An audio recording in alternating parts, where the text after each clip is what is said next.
देश ने क्या पूरी दुनिया ने देखा है कि उत्तर प्रदेश में जब जो एक लोकतंत्र देश है भारत और जो उसका सबसे बड़ा प्रदेश जनसंख्या वाला उत्तर प्रदेश, और जब यहाँ पे उपचुनाव हुए तो किस तरह प्रशासनिक कार्रवाइयां रही, तो कहीं ना कहीं ये बहुत बड़ा प्रश्न चिन्ह उठाता है हमारे लोकतंत्र में, जहाँ संविधान के माध्यम से हमें अधिकार है कि सबको कि वो अपना वोट डालें जाके। वहीं यहाँ का प्रशासन शासन लोगों को रोक रहा था और जो अनियमितता देखी गई है, मैं नहीं समझती हूँ आज से पहले कभी भी इस तरह की अनियमितता देखी गई है।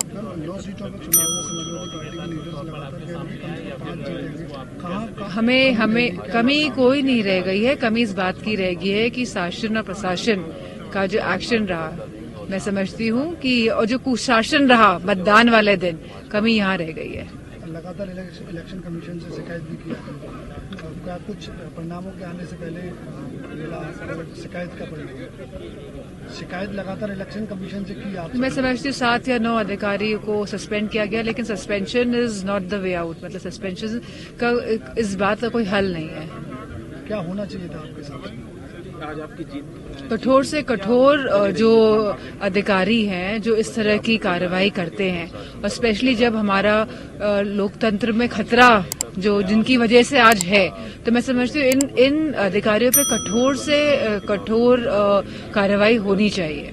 देखिए, जनता ने बहुत ही विषम परिस्थितियों में प्रशासन के खिलाफ संघर्ष किया, जहां भाजपा के लोग पुलिस के सहारे इस चुनाव को जीतना चाहते थे और खुलेआम उनके नेताओं ने बूथ कैप्चरिंग की, शिकायतें की, कोई कार्रवाई नहीं की गई और लगातार उन्होंने सुबह से लेकर शाम तक बूथ कैप्चरिंग करते रहे।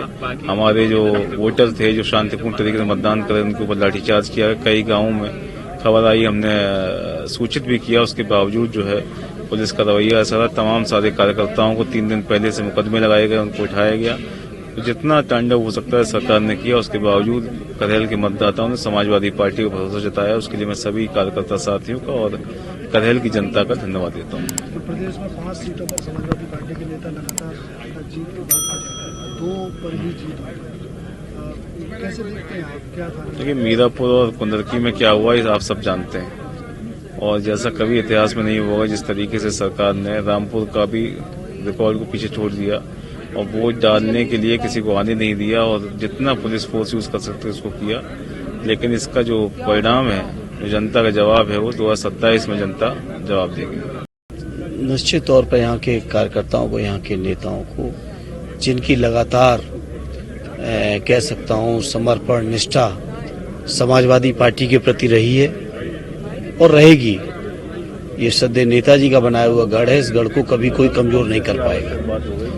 और तेज प्रताप जी ने भी कहा, गणी डिम्पल जी ने भी कहा, जो तांडव पुलिस का हुआ है, अन्यथा हमारी सारी सीटें जीत रही थी। और इस बार का चुनाव कोई बीजेपी कार्यकर्ताओं की क्षमता नहीं थी लड़ने की हम लोगों से, पुलिस ने तांडव करके चुनाव लड़ा है, नहीं तो सभी सीटें हम जीत रहे थे। प्रदेश में 2 सीटों पर विजय घोषित, मैं समझ रहा हूँ पार्टी ने कर ली थी, बाकी सीटों पर नहीं यूज कर गई। मैंने कहा ना, पुलिस से चुनाव हुआ है। क्या आप नहीं जानते हो, इसी जिले के अंदर करहेल के अंदर ही 3-3, 4-4 फ्लिट्स चल रही थी बीजेपी के नेताओं की, कार्यकर्ताओं की, बाउंसर्स के साथ, और पुलिस का एक भी अधिकारी सुनने को तैयार नहीं था। पूरे दिन डंपिंग की गई, तब भी करहेल के लोगों ने सम्मान रखा। यही हाल कुदरकी में हुआ। कुदरकी में तो वोटरों को जाने तक नहीं दिया गया, बैरिकेड किया गया। यही मीरापुर का हाल हुआ, यही आपके कानपुर में कितना बड़ा तांडव हुआ।